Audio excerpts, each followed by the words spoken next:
Falando sobre terapia celular, doutora Brisa Mariana. Obrigado, Brisa. Bom dia, gente. Meu nome é Brisa, eu sou ex-aluna aqui do PPGim e para mim é uma honra estar aqui hoje para poder falar sobre terapia celular, porque é um assunto que eu sou apaixonada, né? Eu trabalho desde o mestrado e hoje terminei o doutorado o ano passado e estou trabalhando já na área de terapia celular, então eu espero que vocês gostem da apresentação e fiquem tão apaixonados quanto eu, né? Porque terapia celular é lindo demais. Eu, como o professor disse, eu sou fui orientanda do professor Vitor Fortuna, que fica aqui no segundo andar, caso alguém se apaixone também e queira entrar em contato com ele. Pode passar. Bom, a apresentação ela vai ser dividida em 5 partes, onde eu vou falar para vocês um pouquinho sobre a terapia celular. Eu vou trazer 3 tipos de terapia. Essa primeira terapia aqui é TCPH, que também é chamada de TCTH, que é o transplante de células progenitoras hematopoéticas, que é com que eu estou trabalhando agora.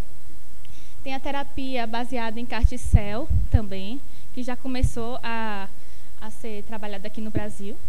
E a terapia com células tronco mesenquimais, que também é chamada de células estromais mesenquimais, que são as células que o professor Vitor trabalha e hoje eu trabalhei. E, por fim, vou falar um pouco sobre a nossa pesquisa aqui na UFBA. Pode passar. Bom, a terapia celular ela é uma área da medicina regenerativa e ela trabalha com o produto biológico que é a célula, né? Essa célula ela vai ser utilizada, vai ser o tratamento e ela pode ser proveniente do mesmo paciente, que são as células autólogas, onde eu vou pegar essas células, cultivar se tiver a necessidade, modificar ou não e posteriormente vou administrar essas células no próprio paciente. Ou essas células elas podem ser provenientes de outro doador, né? Um doador externo, pode ser da própria família ou alguém que tem uma certa compatibilidade com o paciente. E as células são chamadas de células halogênicas nesse caso. Pronto. Eu vou falar aqui 3 tipos de terapia celular, como eu disse para vocês, vou abordar um pouco sobre o transplante de células progenitoras hematopoéticas, que também é chamado de transplante de células tronco hematopoéticas. Vou falar sobre a terapia com células CAR-T e a terapia com células tronco mesenquimais. Aqui eu coloquei algumas doenças-alvo, né, que podem ser tratadas com esses tipos de terapia. Pode passar. Bom, em relação ao transplante de células progenitoras hematopoéticas, nesse caso, nós vamos trabalhar com células autólogas ou halogênicas, que pode ser do paciente ou de um doador. Esse tipo de tratamento, ele parte do pressuposto que todas as células sanguíneas, elas têm origem de uma única célula, que é a célula tronco hematopoética, ou célula progenitora hematopoética. Essa célula hematopoética, ela vai dar origem à linhagem linfóide e à linhagem mieloide, e dessa forma, ela vai conseguir gerar todas essas populações de células sanguíneas. Nesse caso, nós vamos pegar a célula do próprio paciente ou de um outro doador e tentar reconstituir, né, a população sanguínea do paciente que está sendo tratado. As fontes podem ser a medula óssea, sangue periférico mobilizado, que nesse caso a gente vai administrar aqui um medicamento que vai estimular a proliferação, né, a síntese dessas células, e essas células vão migrar para a corrente sanguínea, e dessa forma a gente vai coletar o sangue, fazer todo o processamento para depois infusão no paciente, ou pode também ser, sendo que essas células são de origem da medula óssea, ou pode ser também proveniente de sangue do cordão umbilical. Pode passar. Aqui o processo de transplante de células progenitoras hematopoéticas, envolvendo aqui um transplante autólogo e um transplante halogênico. No transplante autólogo, o receptor é o mesmo do doador, é o paciente. Nós iremos fazer uma série de exames com esse paciente. Vamos coletar essas células, que é chamada de aférese. Posteriormente, a mobilização. Essas células que elas vão vir acondicionadas numa bolsa de sangue, elas vão ser processadas, né? Do período da coleta até a infusão, essas células vão ser processadas e criopreservadas até o momento do paciente estar apto para receber, né? Nesse período, o paciente vai passar por uma série de sessões de quimioterapia para tentar diminuir a produção de células pela medula óssea, para posteriormente a gente infundir essas células e dessa forma as células progenitoras hematopoéticas conseguirem reconstruir toda a população sanguínea. Se esse paciente ele vai precisar de uma ou mais infusões, vai depender muito do quadro e do resultado da enxertia, né, que posteriormente a gente vai analisando posteriormente a infusão dessas células que foram coletadas. Essas células foram processadas, criopreservadas e acondicionadas no nitrogênio líquido para posteriormente infusão. E conforme os resultados, as análises de citometria, a gente vai vendo se teve uma reconstituição e se o quadro clínico do paciente está bom, né? Se a enxertia foi ok ou se ele vai precisar de outras doações. Sendo que ele pode receber uma doação autóloga agora e mais para frente precisar de uma doação halogênica. Vai depender muito do quadro clínico dele. E a doação halogênica, ela funciona da mesma forma, só tendo mais uma pessoa, né? O doador externo. Aqui a gente trabalha no São Rafael fazendo esse tipo de terapia e no São Rafael específico a gente só trabalha com doação halogênica da mesma família. A gente não trabalha com a rede externa, não, né? Eu sei que o Einstein também trabalha, mas não sei se trabalham por fora. Pode passar. Então, nesse processo, a gente vai ter a seleção do paciente para ver se ele está apto para fazer a coleta ou receber infusão, depende se for autólogo ou halogênico. Nós vamos ter a coleta dessas células e a manipulação, né, o processamento. Uma bolsa, ela pode gerar, uma bolsa de aférese, ela pode gerar 4 alíquotas. Essas alíquotas elas podem ser infundidas em tempos diferentes ou tudo de uma vez. Isso vai depender muito do quadro, né? Vamos ter a infusão dessas bolsas no paciente. Esse paciente vai, em todas as fases, na verdade, ele vai ser observado, né? Até porque ele pode ter algumas reações. O processo aqui de manipulação da célula para a criopreservação, ele é realizado com DMSO, que ele acaba sendo tóxico para o paciente, então tem que ter todo o manejo, né? E aí vamos avaliando posteriormente a infusão, se está tendo a reconstituição neutrofílica e linfocítica no paciente. Pode passar. Outro tipo de terapia é a terapia celular com CAR-T-cell, que começou a ser trabalhada aqui no Brasil. Essa reportagem é de 2019 e foi um marco porque esse paciente aqui que foi tratado com essa terapia, ele conseguiu sair de um estado que estava extremamente crítico, né? Ele já estava sentenciado a... Infelizmente não tinha tratamento para ele, ele recebeu essa terapia e conseguiu reverter o quadro dele. Essa terapia celular, ela utiliza células T, que elas são modificadas. Eu vou fazer o mesmo processo de coleta no tratamento anterior. Vou pegar o paciente, vou coletar essas células. Aqui no Brasil, a gente não consegue modificar ainda, a gente não tem estrutura para isso. Então, hoje, no São Rafael e no Einstein, a gente pega as células, criopreserva e manda para os Estados Unidos. Lá nos Estados Unidos, tem toda uma máquina que já faz isso. Né? Vai pegar a célula, vai cultivar, vai modificar essas células T, né, para expressar um determinado tipo de receptor. Essas células vão ser modificadas e posteriormente acondicionadas em uma bolsinha pequenininha. Essa célula vai vir para cá, a bolsa, e a gente vai marcar a infusão no paciente. Só que esse tipo de tratamento, ele é extremamente caro, né? Hoje, algumas pessoas estão conseguindo receber esse tratamento por plano de saúde, mas é muito caro mesmo, né? Então, o foco de algumas empresas aqui, a Janssen já trabalha, a Novartis, é tentar que essa terapia seja a nível halogênico. Porque se a gente tiver, hoje em dia, essa terapia ela é muito individualizada, porque o doador é ele mesmo. Então, eu não posso pegar uma bolsa de um paciente e infundir no outro, porque é tudo muito condicionado para aquele paciente. E isso gera muito gasto. Aí, o que a gente está tentando fazer é deixar o produto que seja acessível para mais de um doador e, dessa forma, reduzir os custos e conseguir, assim, diminuir o valor da terapia. Pode passar. Como funciona a terapia CARTICEL, né? Já disse, mas vou repetir aqui. É simples, na verdade, a máquina que faz a maioria das coisas. Nós vamos ter a coleta do sangue periférico, né? Lembrando que essas células que vão ser coletadas, elas vão ser provenientes da medula óssea, porque a gente já administrou um medicamento aqui que conseguiu mobilizar as células da medula óssea para o sangue periférico. A gente tem um número de células-alvo para atingir, então é tudo monitorado para conseguir ter o número de células que vão ser criopreservadas e posteriormente infundidas.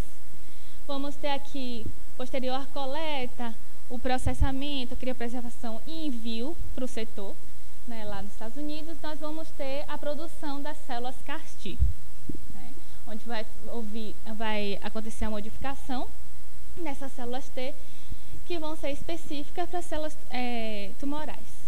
Vamos ter o crescimento aqui, ou o cultivo, a modificação, o crescimento, para posteriormente infusão dessas células CAR-T no paciente. Nesse caso aqui, a gente não utiliza o DMSO, mas o agente congelante que é utilizado nesse produto também é tóxico para o paciente. Então, é toda uma observação, todo um cuidado. Geralmente o paciente tem febre, tem alguns sintomas adversos, o que mostra também que a terapia está funcionando, né? Mas não é um processo tranquilo, mas que tem mais chance de ter êxito do que o transplante de células progenitoras hematopoéticas, que aqui é mais direcionado. E nesse caso aqui, as células, no paciente, células CAR-T, elas vão se ligar às células tumorais e vão induzir a destruição dessas células. Pode passar. Aqui mostrando o mecanismo de ação, onde essas células T, elas vão expressar um receptor que vai se ligar, essa aqui é a célula tumoral e a célula T.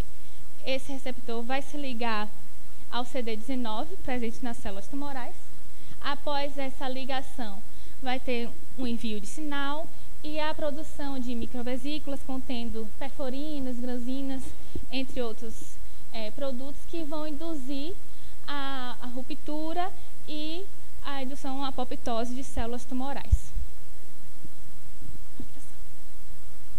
Outro tipo de terapia celular, também que está sendo muito pesquisada e utilizada para algumas patologias, é a terapia celular com células tronco mesenquimais, também chamada de células estromais mesenquimais, né? Porque essas células elas são tão vistas pela ciência, então utilizadas em vários estudos, porque elas são células, primeiro, de origem de tecidos adultos, né? Não tem nenhuma questão ética envolvida, e essas são células multipotentes, com alta capacidade de renovação, de proliferação. Elas têm um potencial que pode induzir a formação de novos vasos sanguíneos, né? Elas têm um potencial de imunomodulação de células do sistema imune. Então, a depender do microambiente, ela consegue ativar as células ou inibir a ativação dessas, a migração, proliferação, fazendo com que o microambiente fique menos inflamatório e, dessa forma, possa reduzir, por exemplo, um quadro inflamatório que está sendo crítico para uma lesão, como de úlcera, que é o foco no nosso trabalho. Elas são, além de serem capazes de interagir com células do sistema imune, elas interagem com células endoteliais e células perivasculares, o que é muito importante para a medicina regenerativa. E, em condições de estresse, elas aumentam o potencial regenerativo. Em condições normais, ela não vai atuar, ela não vai liberar determinadas citocinas, porque não tem necessidade. Mas, em situações de lesão, elas são ativadas e conseguem ajudar na regeneração tecidual. Pode Então, essas células, elas são capazes de interagir com os tipos celulares do sistema imune, como, por exemplo, elas são capazes de mudar a polarização dos macrófagos, de macrófago M1 para macrófago M2, através da liberação de algumas citocinas, como, por exemplo, IDO, interleucina 10, TGF-beta. Lembrando aqui que o fenótipo M1 está mais associado ao fenótipo pró-inflamatório e o M2 um fenótipo mais anti-inflamatório. Elas também são capazes de inibir a ativação de neutrófilos, a depender da situação, de inibir a diferenciação e a proliferação de células B, de células T, assim como são capazes de induzir a formação de células Treg, que vão ajudar, né, nessa manutenção do microambiente menos inflamatório. Assim como elas são capazes de inibir a diferenciação, ativação e maturação de células dendríticas, né? Alguns artigos mostram que elas podem também ter características pró-inflamatórias, né? E isso requer mais estudo, mas geralmente um ambiente inflamatório ela assume uma característica para manter o equilíbrio do microambiente, dessa forma reduzir o que está gerando a lesão. Existem várias fontes de células-tronco, ou células estromais. Temos a pompa dentária, o sangue periférico, o tecido adiposo, medula óssea, músculo, pele, anexos. Aqui na UFBA a gente trabalha com dois tipos, tecido adiposo e medula óssea. A gente já chegou a trabalhar também com cordão umbilical, mas o nosso foco maior são essas duas, tecido adiposo e medula óssea. Pode passar. E aí agora eu vou falar um pouquinho para vocês sobre o nosso trabalho, que é a parte mais linda. Bom, o nosso grupo, ele é focado em terapia celular, a gente trabalha com células-tronco, né? Aqui são algumas pessoas, né, que eu coloquei, tem mais no final. E o nosso foco é o reparo tecidual. Pode passar. A doença que a gente tem como foco, né, para o tratamento é a doença falciforme, né? A doença falciforme é um conjunto de distúrbios hereditários ocasionados por uma mutação de substituição do ácido glutâmico pela valina. Essa mutação de substituição ela vai desencadear a produção da hemoglobina S, que quando é expressa em homozigose, ela recebe, a condição recebe o nome de anemia falciforme. A anemia falciforme aqui ela é muito comum no Brasil, devido à nossa afrodescendência e nossa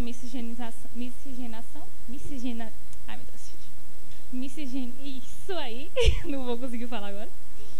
E então é muito importante a gente estudar sobre, né?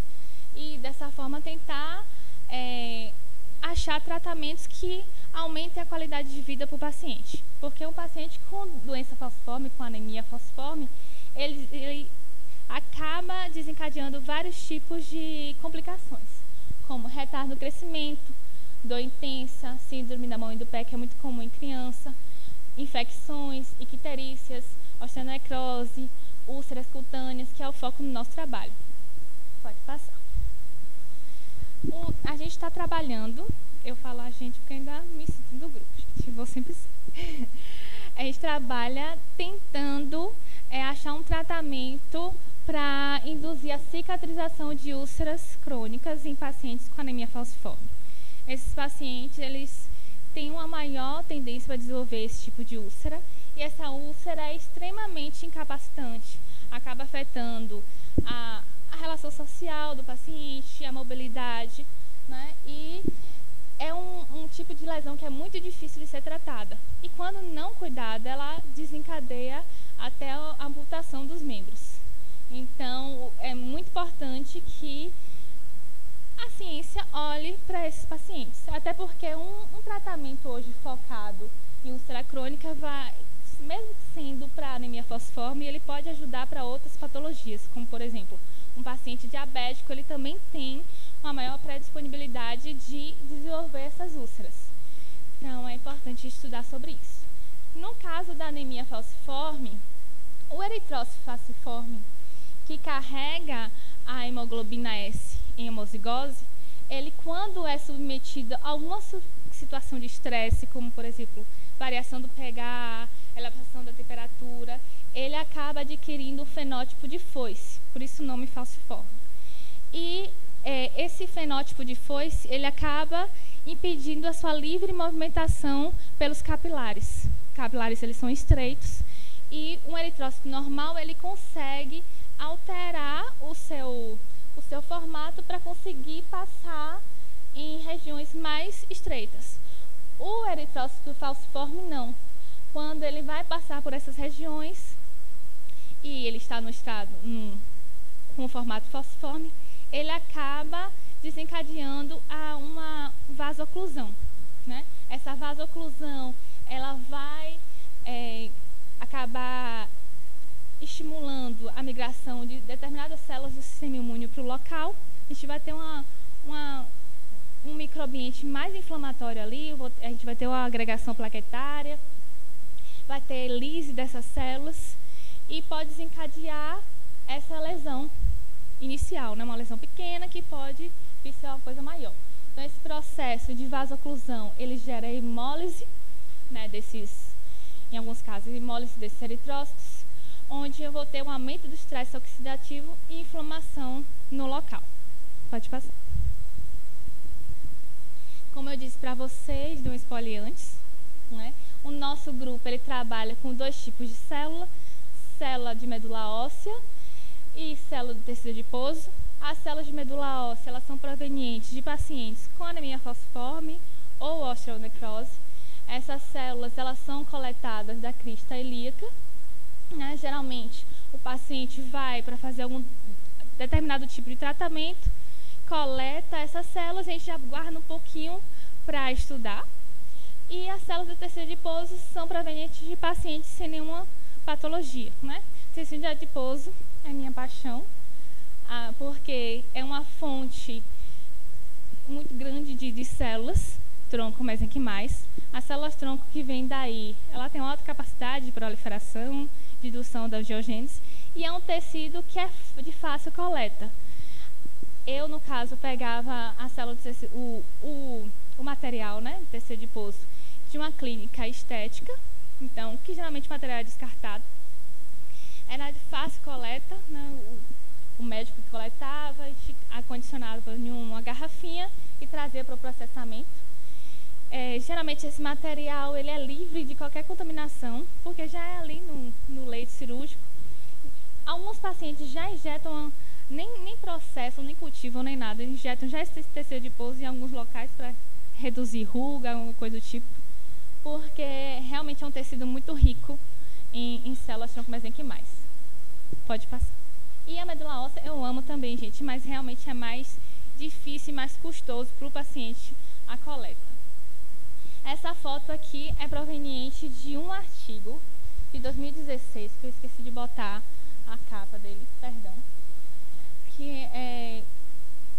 Eu não participei, né, desse trabalho, mas faz parte do nosso grupo, né, onde nós temos aqui o médico Gildásio, e ele coletava essas células, tronco mesenquimais de medula óssea, já à beira-leito, processava e reinjetava no paciente, né?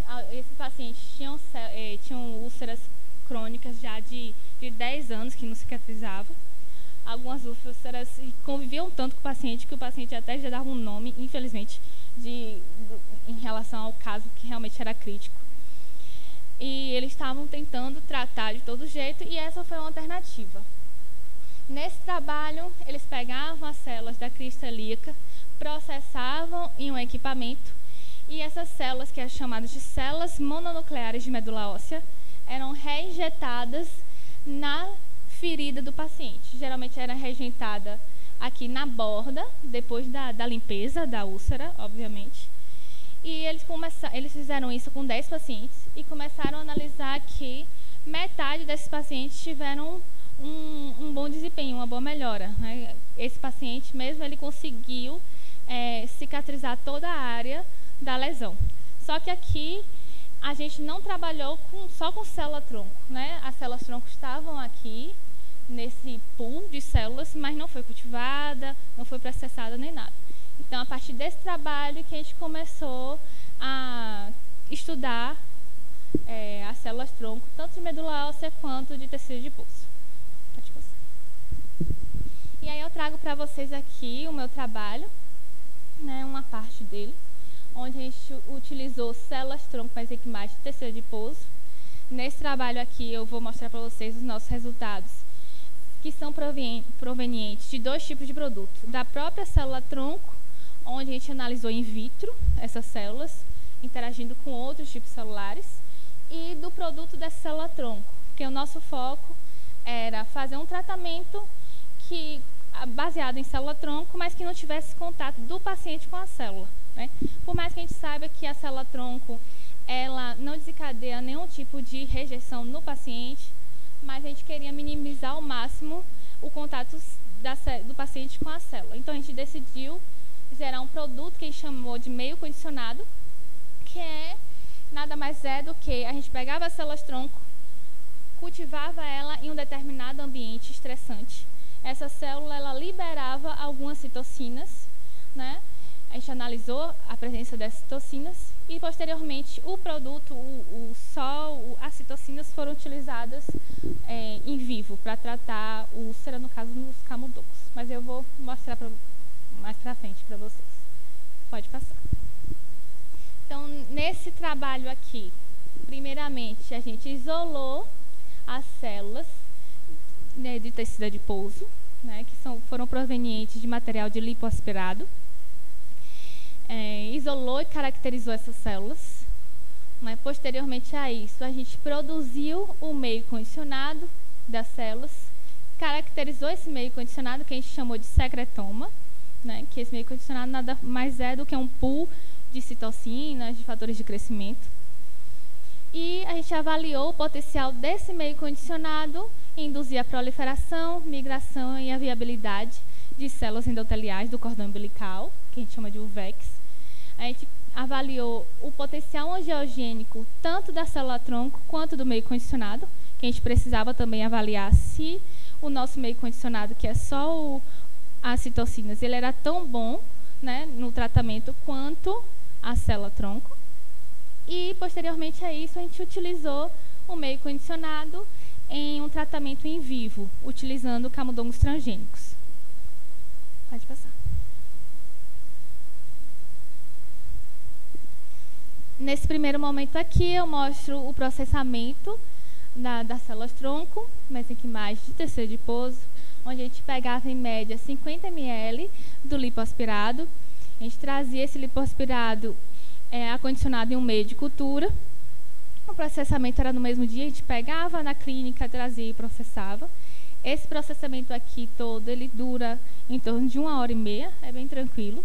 Onde, nessa primeira etapa aqui, eu lavo, retiro. A gordura é fácil porque ela já não se mistura, né, com o meio de cultura. Então, eu já vinha aqui tirando esse meio de cultura, que já estava misturado com o sangue. Eu tentava lavar ao máximo esse lipoaspirado. Depois de lavar, eu adicionei uma enzima, que a gente chama de colagenase, para me auxiliar na digestão desse tecido adiposo e liberar, assim, as células. E essa digestão, ela se deu a partir tanto da ação da enzima, que é a colagenase, quanto da ação da agitação magnética e elevação de temperatura. Então, esse processo, posteriormente a isso, o processamento do tecido adiposo, a gente centrifugou. Depois de centrifugar, a gente coletou o pellet e cultivou em garrafinhas de cultura. Essas garrafinhas são de plástico e um plástico específico. Quando essas células-tronco elas são submetidas ao plástico, ela tem a capacidade de aderir a ele, né? Então, a gente conseguia ver, logo depois de 24 horas, a adesão de algumas células já na parte inferior dessa garrafinha aqui, com meio de cultura. Após 24 horas, a gente percebia a presença de uma população heterogênea. Não sei se vocês conseguem ver direito, mas está um pouco turvo, porque aqui a gente tinha a presença de várias populações que não eram aderentes Então, que a gente vendo no microscópio, elas estavam em suspensão. E populações aderentes, aqui vocês podem ver um pouquinho, um formato fibroblastoide, que já eram células que tinham capacidade de aderir a essa superfície plástica. Após a troca do meio de cultura, a gente conseguiu já ver a seleção de células aderentes, né, após 2 semanas, dependia muito do isolamento. E após 1 mês, a gente conseguia perceber essa população fibroblastoide, que tinha característica proliferativa, já tomando toda a garrafinha, né, e mostrando assim que ela tinha uma característica de célula-tronco. Mas ainda até aqui a gente não podia dizer que era célula-tronco, porque a gente precisava analisar outros fatores. Pode passar. Posteriormente a isso, a gente vendo que a gente conseguiu isolar essas células, e essas células adquiriram capacidade de adesão ao plástico, a gente pegou essas células e começou a processar para ver se essas células apresentavam a expressão de alguns marcadores que eram específicos para células-tronco. As células-tronco, elas não têm um marcador único, como, por exemplo, célula endotelial, se eu quiser ver, eu utilizo o marcador CD31 para identificar. Elas não têm um específico. Então, a gente tem que analisar a presença de alguns marcadores e a ausência de outros. Então, já é estabelecido isso na literatura. A gente vê que uma célula-tronco mesenquimal, independente se ela é de tecido adiposo, medula óssea, ela tem que ter uma expressão de CD29, CD73, CD90 e CD105. E tem que ter ausência da expressão de CD14, CD34, CD146 e HLA-DR. Foi o que a gente viu nessa primeira etapa. A gente fez essa análise por citometria de fluxo, percebeu que essas células tinham esse conjunto de marcadores. Posteriormente a isso, na verdade, em paralelo, a gente também analisou a capacidade dessas células de se diferenciarem em outros tipos celulares. Porque já está estabelecido na literatura que as células-tronco, elas têm a capacidade, no caso das células-tronco mesenquimais, de se diferenciar em 3 linhagens mesodermais, na linhagem adipogênica, osteogênica e condrogênica. Então, a gente fez um ensaio, após 14 a 21 dias, a gente viu, isso aqui é o grupo controle, que não diferenciou, a gente viu que essas células, quando submetidas a um meio de cultura que tinha característica de indução, né, de determinada linhagem, que essas células apresentaram a expressão de gotículas de gordura, que era característico de uma linhagem adipogênica, que foi aqui marcada com oil red. A gente também viu que essas células começaram a sintetizar a matriz óssea, onde viu aqui pela coloração com a lisarina red, que é característico de linhagem osteogênica, e a gente viu a diferenciação condrogênica com a marcação de Alcium Blue. Né?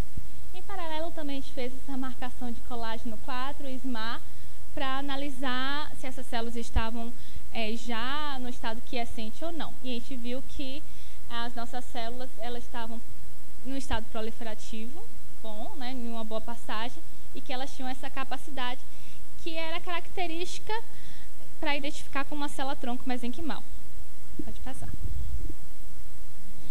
Uma vez que a gente identificou que essas células se tratavam de células-tronco mesenquimais de tecido adiposo, a gente começou o nosso processo.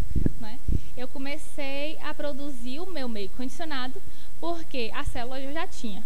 E agora eu precisava produzir minha outra alternativa terapêutica, que era esse meio. Então, a gente pegou as nossas células e submeteu a 2 diferentes condições. A primeira condição é a condição de normóxia e a segunda de hipóxia. Na condição de normóxia, as 2 ficaram mantidas por 2 dias, nessas condições. Né? Essas células foram cultivadas. Quando elas atingiram a confluência, a gente começou a diferenciar, né, nessas 2 condições. A condição de normóxia, as células foram cultivadas em um meio de cultura isento de qualquer nutriente, né, mas com uma saturação de oxigênio de 20%. Já na hipóxia, a gente tinha essa diminuição dos nutrientes, mas também o oxigênio foi reduzido para 5%. E a gente começou, posteriormente a isso, a gente coletou o nosso meio condicionado e proveniente dessas duas condições para ver se esses dois diferentes tipos de tratamento desencadeavam a liberação de citocinas maior ou menor, que fossem boas para aumentar a característica regenerativa da célula. Então, posteriormente, há 2 dias, a gente pegou o meio condicionado, não pegou a célula, analisou se as células estavam vivas, estavam ok, e a gente começou a trabalhar com o meio condicionado também. Pode passar.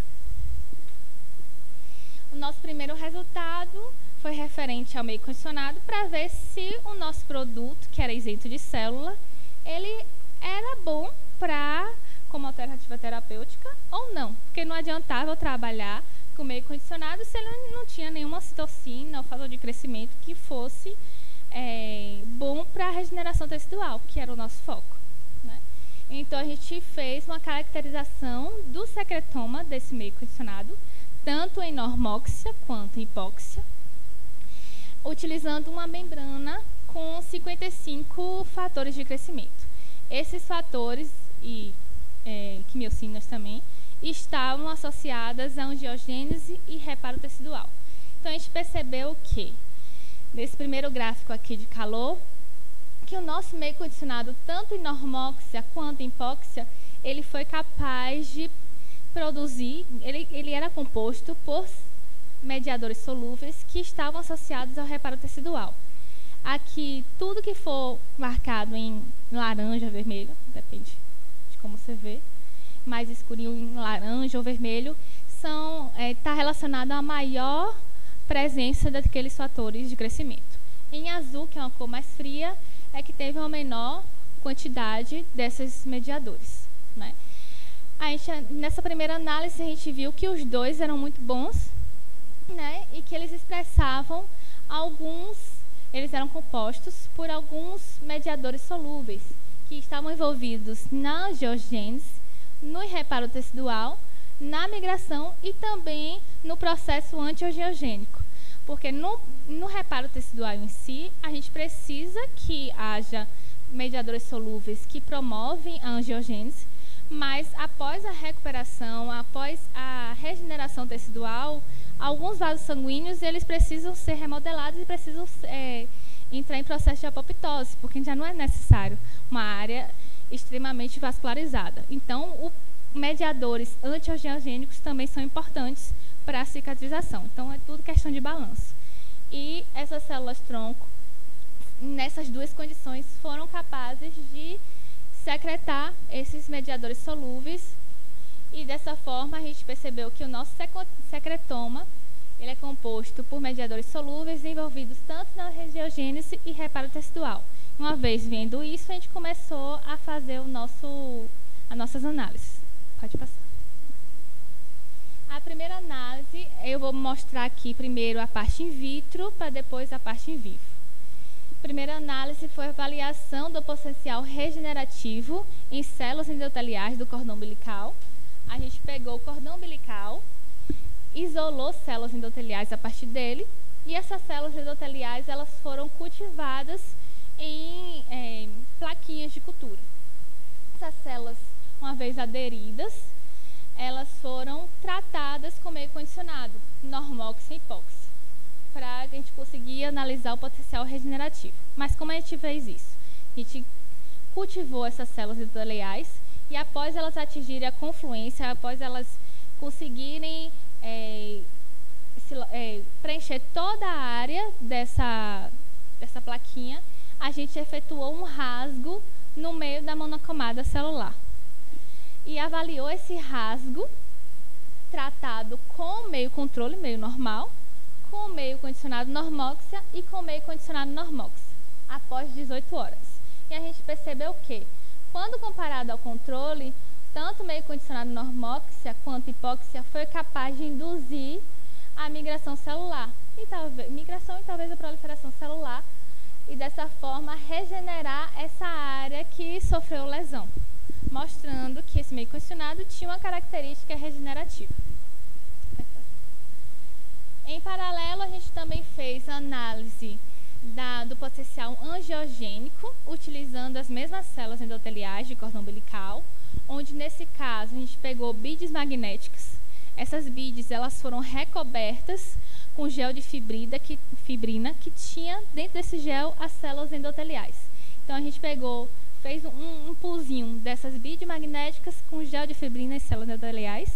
Após um determinado período, essas células endoteliais elas recobriram todas as beads e assim a gente começou a tratar essas beads com células endoteliais com meio condicionado normóxia e hipóxia.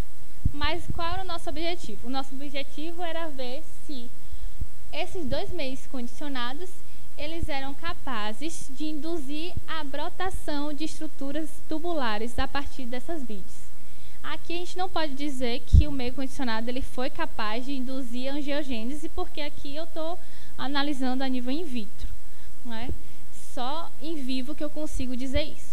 Mas nesse ensaio a gente conseguiu perceber que após 5 dias, o meio condicionado normóxia e hipóxia, que continha todos aqueles mediadores solúveis que estavam relacionados à regeneração e angiogênese, foi capaz de induzir a migração dessas células, né, e a brotação de estruturas tubulares que tinham uma certa característica angiogênica in vitro. Então, nesse ensaio, a gente percebeu que tanto o meio condicionado quanto o meio normóxia e hipóxia foi bom para isso, mas a gente teve um melhor desempenho do meio condicionado normóxia. Nesse caso aqui, a gente analisou 2 fatores. A gente analisou o tamanho dessas estruturas tubulares e também o número dessas estruturas tubulares. Quando a gente analisou o número dessas estruturas, não teve diferença entre o meio normóxia e hipóxia. Mas quando a gente analisou o tamanho dessas estruturas tubulares, as nossas células que foram tratadas com meio condicionado normóxia, que é aquela condição que só teve a privação de nutriente, não teve alteração do oxigênio, teve um melhor desempenho das células que foram tratadas nessa condição quando comparado ao meio condicionado hipóxia. Pode passar. Uma vez que a gente conseguiu caracterizar o secretoma, que a gente percebeu que esse secretoma tinha esses mediadores solúveis, que era capaz de induzir a migração celular das células endoteliais e a angiogênese, né, a brotação de estruturas tubulares, a gente começou a analisar a nível in vivo. A gente utilizou um camundongo chamado C57 Black 6, que é um camundongo transgênico, que ele é chamado DS-Red nestina. O que acontece? Nesse camundongo, todas as células que expressam DS-Red, que expressam, no caso, NG2, são marcadas em vermelho, e as que expressam o marcador nestina são marcadas em verde.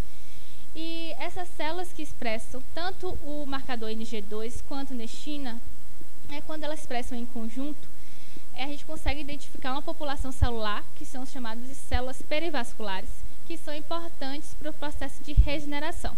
Então, nesse modelo aqui, transgênico, a gente já conseguiria ver tanto o desempenho do nosso produto terapêutico, tanto a mobilização de células perivasculares para o local da lesão, né, nesse ensaio.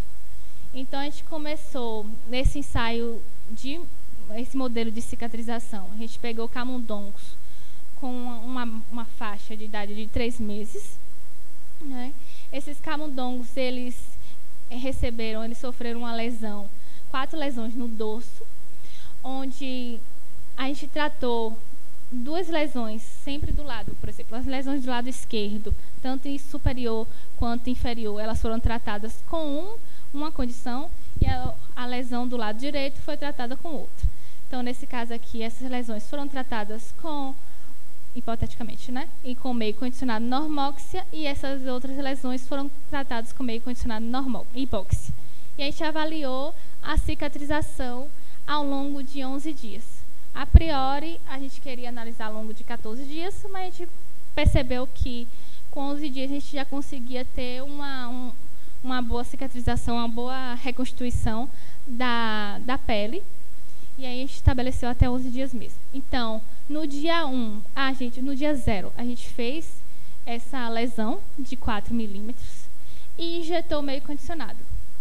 Tanto no dia 0, tanto no dia 1 e no dia 2. Né? Tanto o meio condicionado normóxia e hipóxia. E a gente começou a fazer os registros em todos os dias para ver se tinha uma boa cicatrização ou não. E, por fim, a gente analisou a cicatrização entre as 3 condições. Né? O camundongo que não foi tratado, né? Que é o camundongo controle, o camundongo que foi tratado com o meio condicionado normóxia e o camundongo que foi tratado com o meio condicionado hipóxia. E a gente percebeu que tanto o meio condicionado normóxia quanto hipóxia conseguiu induzir a cicatrização, uma melhor cicatrização, quando comparado ao meio controle. Pode passar. A gente também viu a nível microscópico, né? A gente utilizou, como a gente utilizou esses camundongos DS Red Nechina, a gente quis analisar como é que estavam se comportando essas células que eram positivas para Nechina e NG2, e se nas nossas condições com meio normóxia e hipóxia a gente tinha uma maior expressão ou não. Né? Então a gente pegou as nossas peles, a gente fez uns cortes e analisou a expressão de CD31, que é o marcador de célula endotelial, a expressão de Nechina e a expressão de NG2. E também a gente fez uma sobreposição de todas essas expressões para ver se essas células, por exemplo, essas células Nechina positivo também eram positivos para NG2. A gente percebeu que na condição controle, né, a gente teve, não sei se vocês conseguem ver, acho que conseguem ver, no meio controle, a gente teve uma menor expressão de CD31. Né, a gente teve um menor número de vasos sanguíneos no local na lesão, quando comparado às lesões de normóxia e hipóxia. A gente também, o mesmo se repetiu para a marcação de Nechina e NG2.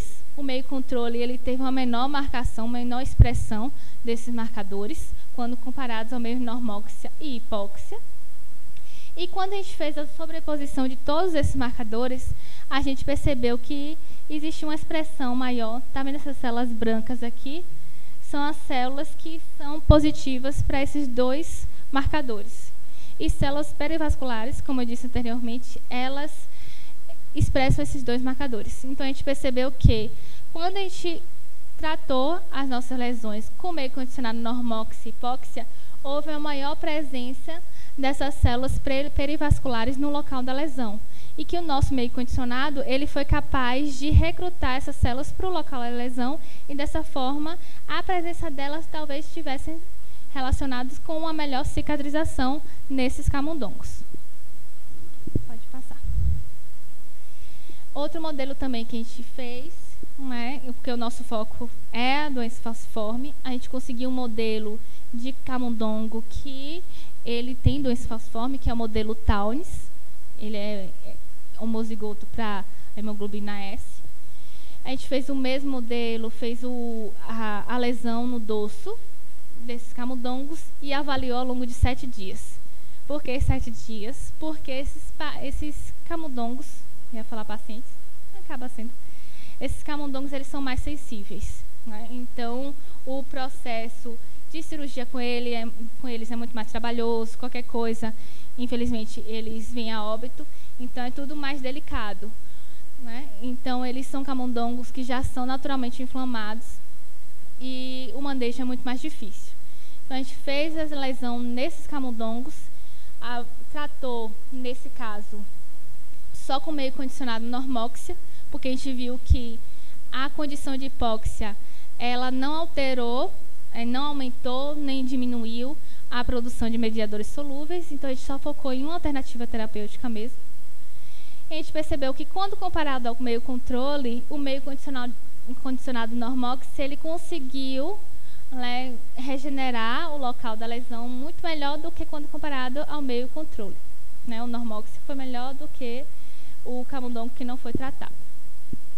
Só que, assim, isso a nível, né, observando a olho nu, e aí, posteriormente isso, a gente fez pode passar. A gente fez uma análise histológica para ver o que estava acontecendo. Esses camundongos aqui, eles não têm nenhum tratamento de expressão de determinado marcador. né, como Nestina Desred, então a gente focou aqui só na histologia. A gente percebeu que a gente analisou as feridas no tempo 3 e no tempo 7 e percebeu que no meio condicionado normóxia, ele conseguiu reduzir o número de células inflamatórias no local da lesão. Isso era um dos motivos pelos quais ele estava conseguindo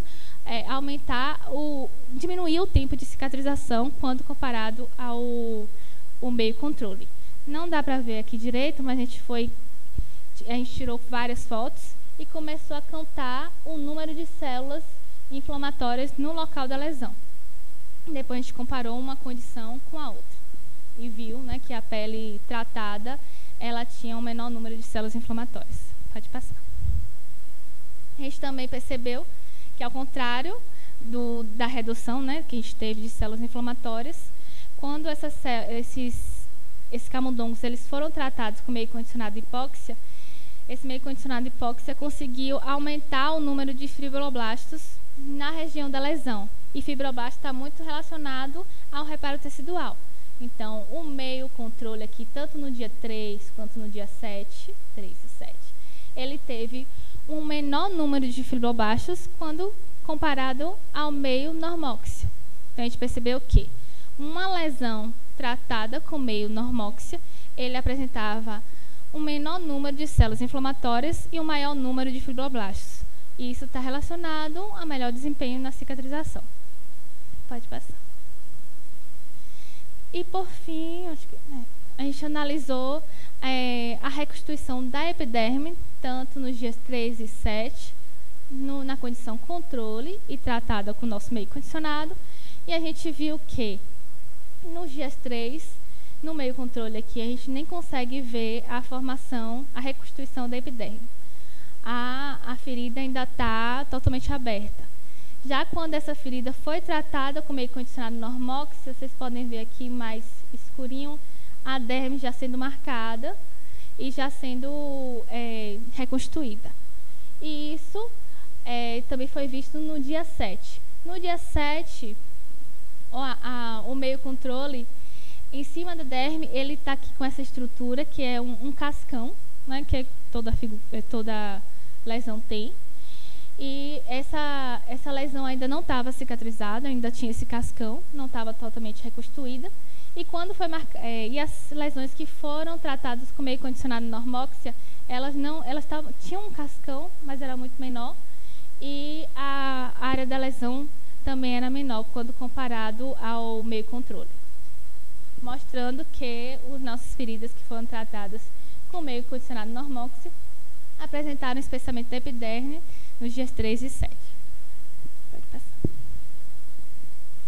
E, por fim, a gente também fez a marcação da deposição de colágeno, só que nesse caso aqui a gente fez nos dias 3, 5 e 7. E a gente percebeu que a gente também analisou o meio controle e o meio condicionado normóxia. E quando essas feridas elas foram tratadas com o nosso meio condicionado, elas apresentaram a maior deposição de colágeno quando comparado ao meio controle. Isso seria mais um dos fatores que induziam a melhor cicatrização. Pode passar. O nosso último resultado foi a análise da expressão de transcritos pró-inflamatórios dessas lesões. A gente pegou as lesões que foram tratadas tanto com meio controle quanto com meio condicionado e normóxia e avaliou a expressão de alguns transcritos que estavam envolvidos na inflamação. A gente percebeu que alguns transcritos eles tiveram a redução da expressão em lesões que foram tratadas com o nosso meio condicionado. E que o nosso meio condicionado ele teve uma capacidade de reduzir o número a expressão desses mediadores que estavam associados à inflamação, como, por exemplo, o TGF, interleucina beta, também foi capaz de... Tem aqui o interleucina 4, a maioria dos transcritos, né, o interleucina 12, então a gente teve uma redução dessa expressão, mas outros transcritos que eu não trouxe aqui, a gente não teve diferença estatística. O que mostra, talvez, que o nosso tratamento, né, nossa condição de privar o nutriente, ela é boa para induzir a angiogênese, mas talvez para a imunomodulação a gente precise de um fator estressante maior para conseguir assim uma melhor resposta. Pode passar. Esse aqui, os transcritos que não afetaram a expressão, né, como interferon, interleucina 10, STAT1, a gente não teve diferença estatística e a gente acreditava que teria. Pode passar. Já está na hora. E dessa forma, a gente concluiu que a utilização do meio condicionado ou da célula-tronco como produto terapêutico é uma ferramenta promissora, mas ainda requer algumas análises para um melhor aperfeiçoamento. O secretoma dessas células do meio condicionado, ele é composto por mediadores importantes para o reparo tecidual, para a indução da angiogênese, pode ser eficaz para o tratamento de úlceras e de outras patologias também, mas que o pré-condicionamento e o estímulo dessas células-tronco é crucial para uma melhor resposta terapêutica. Então, em condicionar mais uma célula-tronco, ela não vai produzir a quantidade necessária de determinados mediadores solúveis que vão ser importantes para o reparo tecidual. Então, a gente precisa de um pré-condicionamento eficaz para conseguir estimular essa célula ao máximo e ter um bom produto terapêutico. Mas, com isso, a gente tem algumas limitações. Pode passar. Essas limitações estão associadas à heterogeneidade celular, né? Diferenças de pacientes e condições das amostras, a necessidade de padronização do cultivo dessas células-tronco e também da coleta do meio condicionado, que ainda não tá bem estabelecido na literatura. A gente está tentando ajustar. A necessidade de caracterização desse produto terapêutico como um todo. Nesse trabalho aqui, eu caracterizei só a nível de reparo tecidual, né? Eu não utilizei nenhuma membrana, por exemplo, para analisar a imunomodulação dessas células. Então, até porque gasta dinheiro e nem sempre a gente tem verba. Mas antes desse produto, né, conseguir virar um produto terapêutico eficaz para os pacientes, é necessário essa caracterização e após essa caracterização bem definida, o estabelecimento de uma dose terapêutica que seja eficaz, né? Quem é que vai poder receber esse tratamento, se tem alguma contraindicação, e dessa forma estabelecer o público-alvo. Pode passar. Esse aqui é outro trabalho que eu só trouxe para, caso alguém queira ler, que também é um trabalho que é do meu colega de mestrado e doutorado, Thiago Ribeiro. E ele fez as mesmas coisas, só que com as células de medula óssea. Então, nesse trabalho, vocês conseguem ver os mesmos ensaios, mas conseguem perceber a diferença do potencial terapêutico de uma célula, de uma fonte, para outra. E dessa forma, como é heterogêneo, como são heterogêneas essas células-tronco com mesenquimais. Pode passar. E aqui, gente, é o nosso grupo. Tem mais gente? Eu só quero agradecer. Como eu disse, a gente fica no segundo andar aqui, depois do portão de alumínio. O orientador é Vitor Fortuna. E quem quiser falar com ele é mais que bem-vindo, viu? E é isso, obrigada.